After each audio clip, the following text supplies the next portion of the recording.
Welcome. The Art of Possible, a celebration of the life and legacy of Charles H. Matheny, affectionately known as Chuck, and moreover known as number one. Number one. And now the real number one is the personal companion to our number one. And we are so grateful, and I can only imagine how outrageous he is being number one in the heavenly places. But the one thing that I would like to say is that in this place and those watching, we all hold a piece of the legacy, and we can each choose to do with what we will. And if Charles H. Matheny is our and continues to be our example, the good work that God began with Walter and Marguerite Matheny back so long ago, God will help us to see it onward. But we must take up that challenge, and we must move forward and do what we know to do and what we know Charles H. Matheny, our Chuck, would love us to do. A lot of families that had tragedies that they experienced with their children. And it's interesting that when a significant issue faces a child, there are two things that usually happen. Either the family pulls together or it ends up tearing them apart. And unfortunately, in many cases, the families ended up falling apart after those kinds of incidences. But those that pulled together really pulled together, and they became stronger.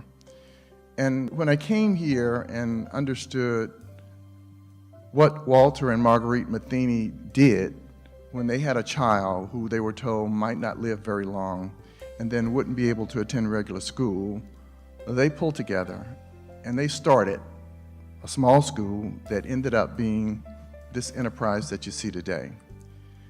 And the whole tenor of what they did was based upon their love for Chuck. And Chuck demonstrated that love in the life that he lived. You think about what he did and what he was able to accomplish. He had a spirit about him, and he led a life of service. Every commencement of our school, the mayor is here and was set up here. Chuck would always have a speech that he would write that was different every year, but conveyed the same message about the abilities that one has and how they need to use them to their full potential. His spirit will live on. So thanks for coming today, and I'm going to pass it on, and hope you enjoy a life that really needs to be celebrated. I think what brought us together is one man, and we can all share stories afterwards. I have to say that I'm honored to be here, and I'm honored to be part of the Matheny community. It was upsetting, but we're here to celebrate his life and everything that he achieved and the path that he made for everyone to follow. I do not live with my handicap, I live with my spirit.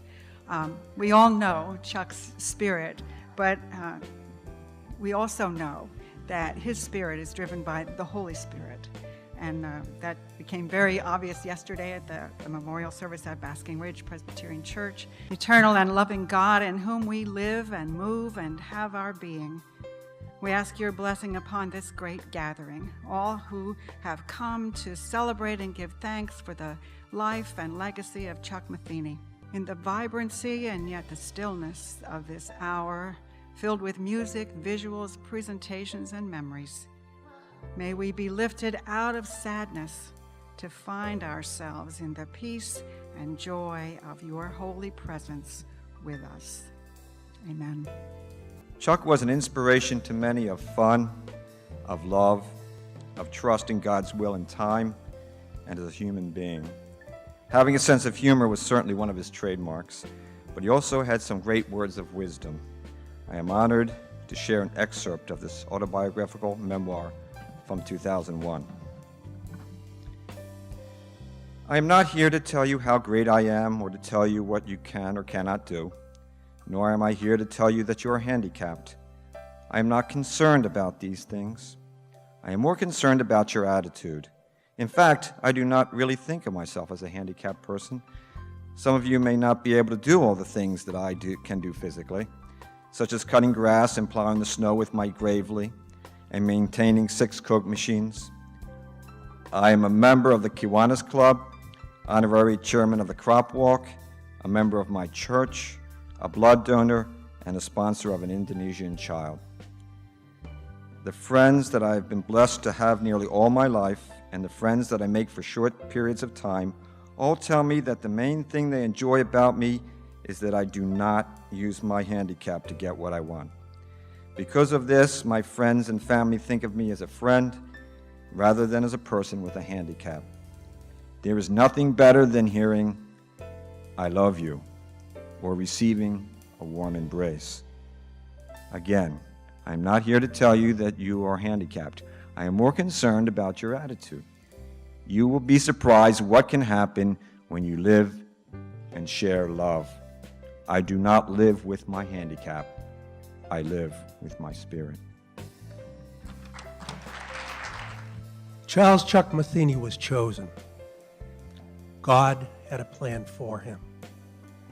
Some people dream of the future, but are unable to shape reality. A few like Marguerite and Walter Matheny actually turn the dream into reality and leave a legacy that forever changes the landscape of life. Faced with the reality that their son was born with cerebral palsy and that they saw a world that could not respond to children with special needs, they began their journey. The passion for their son's welfare and their concern for many other children with developmental disabilities. Chuck knew perfectly well that Matheny Medical and Educational Center existed because of him, and he accepted that responsibility with pride and a little humor. When I became president in 1998, I remember having a conversation with him in the hallway, and Chuck's first words to me, as had been mentioned previously, "Remember, Proctor, I'm number 1. You're number 1A." That put me in my place right away, and from that time forth, he would never let me forget it. Chuck became known as the mayor of the Hill. As years passed, Chuck became a special fixture in both Peapack as well as Somerset County.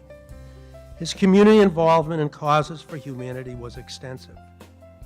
He was very involved in raising money to fight world hunger, as has been mentioned, through the Church World Service Crop Walk, which as a result of being one of the event's top fundraiser, was renamed the Chuck Matheny Crop Walk. In 2000, Chuck was named Somerset Hills Kiwanian of the Year for his efforts to coordinate volunteer groups.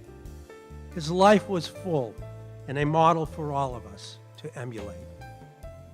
The Matheny of today is a sophisticated medical and educational facility serving many infants, children, and adults with complex medical conditions and developmental disabilities from across New Jersey as well as across the country. It all began with Charles Chuck Matheny and his mother and father planting the seed for a change in society's thinking and understanding of disabilities. Chuck was, as we say, a good man, but also was a symbol of all that is kind and righteous in the world. He is now in a place without boundaries and without barriers. He walks with the angels. Be at peace, my friend. Thank you.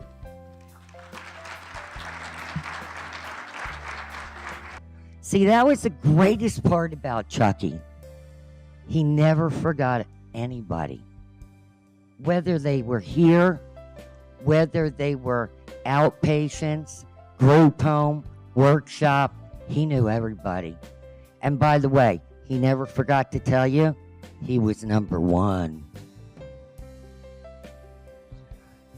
So when he asked me about Jaime, I couldn't bring myself to tell him that Jaime had passed away because it was Christmas. So instead, I'm quick on my feet, changed the subject, and said, "Hey, Chuck, what do you want for Christmas?" And he smiled and said, I already have my present, Marilyn. I have you. I believe that positive attitude was instilled in Chuck at a very early age. At yesterday's celebration of life services at the Baskin Ridge Presbyterian Church, both John Garrity and Chuck's niece, Mary Heather Noble, referenced the series of letters written by Marguerite Matheny to her son Chuck when he was a young boy. One of those letters, written in 1947, when Chuck was only 6 years old, included her now famous words. Those words were, "The hardest job is not to obtain our physical best, but to learn the gracious way to bear the handicap, to accept imperfection with poise and dignity, and yet continue to strive for that perfection, to admire and respect the abilities of others without feeling sorry for oneself, and to meet the world with something to offer rather than to ask concessions." That paragraph describes exactly how Chuck lived his life. He accepted his handicap with grace and courage. He never felt sorry for himself, and he strove to achieve his personal best. I'm sure Chuck Matheny made his parents proud by continuing to carry the torch of their long-held dream to the next generation. After 62 years, the program and basic philosophies continue to thrive. As Marguerite Matheny stated, respect the abilities of others without feeling sorry for oneself, and to meet the world with something to offer rather than to ask concessions. Chuck, you were a beacon of achievement and a caring friend to so many people. Rest in peace. You will be missed. We love you, my friend. He was a great man, and he was my babysitter too. He made me laugh, and we watched TV together when he would babysit me. I also enjoyed helping him with the soda and candy machines. I thank him deeply for every opportunity I have been given. He was a special man in my life. I love him a million, zillion, trillion times over. I will miss him.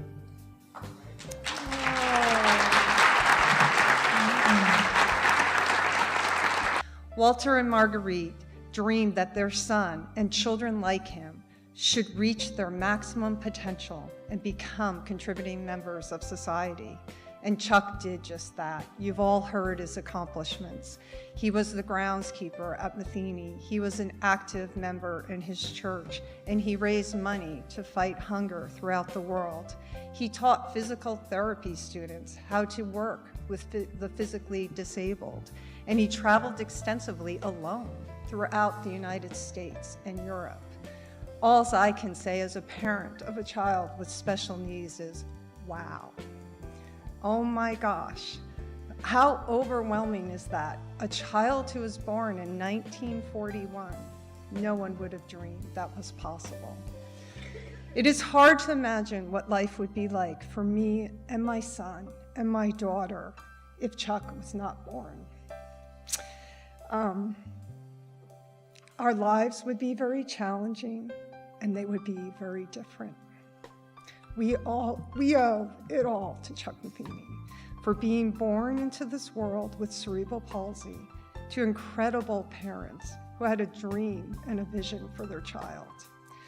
And it is because of Chuck Matheny that my son and thousands like him are thriving and continuing to develop and are striving to meet their maximum potential.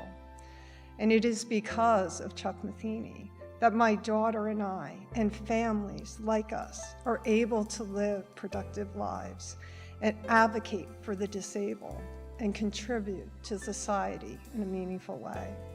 We, parents and students and children of Matheny, are eternally grateful to Chuck Matheny. I know he is up in heaven looking down on us with that big smile of his. So here's to you, Chuck Matheny, for a life well lived. It was a pleasure and an honor to be a friend of Chuck Matheny over the years that I've been here. And everybody knows Chuck befriended everybody. One group that he particularly took an interest in, everybody knows, was our residents. And I couldn't help but remember not long ago walking down the hallway and seeing Chuck in his wheelchair engaging with one of our little guys in the hallway, and it just struck me. It was a great moment because this little guy was just so mesmerized by Chuck, and it was just a beautiful moment. And that's the way Chuck was with all of the residents here. They weren't just residents, they were his family. My brother and his wife worked here back in the 70s and the 80s, and I gave him a call the other day and asked him if he had any remembrances. And he told me he would remember at times he would be sitting in the front of the building, on a nice summer day, and Chuck would come by in his golf cart, and he would stop and visit with my brother, and they would just talk and laugh and spend quality time together. And he went on to say this is something that Chuck always did. This was common for him. And anybody who was hanging out, Chuck would stop by and visit them. And of course, in the background, his wife would yell out, and yeah, he liked to chase the girls around in his golf cart too. We all know he was a flirt, but he was also pure in heart. One of the other things Chuck and I would talk about is he would ask me how my family was doing. And I would always tell him how they were, because while I worked here, I met the woman who would mother my 3 children, who are my treasures. And he would say, I'm responsible for that. And it was true. And when I thought about it, there are so many families that Chuck is responsible for. You look at the Coyles and the Hoods and a number of other families that are here today. If it wasn't for him, these families wouldn't be here. He touched tens, if not hundreds of thousands of lives. I like walking in winter because the snow always confesses who's been there in the place where you are. Deer, squirrel, raccoon, the evidence of their presence always tickled into snow. I like walking in the snow because you can see the imprint of a creature long after it is gone.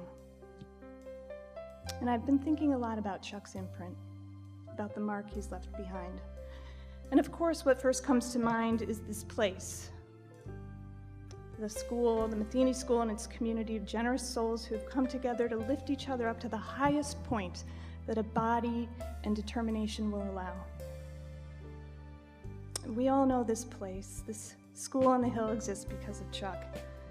It exists because of the love between a child and his parents, because they believed in living beyond one's physical challenges, and because the way they conducted themselves inspired so many others to be part of what they built.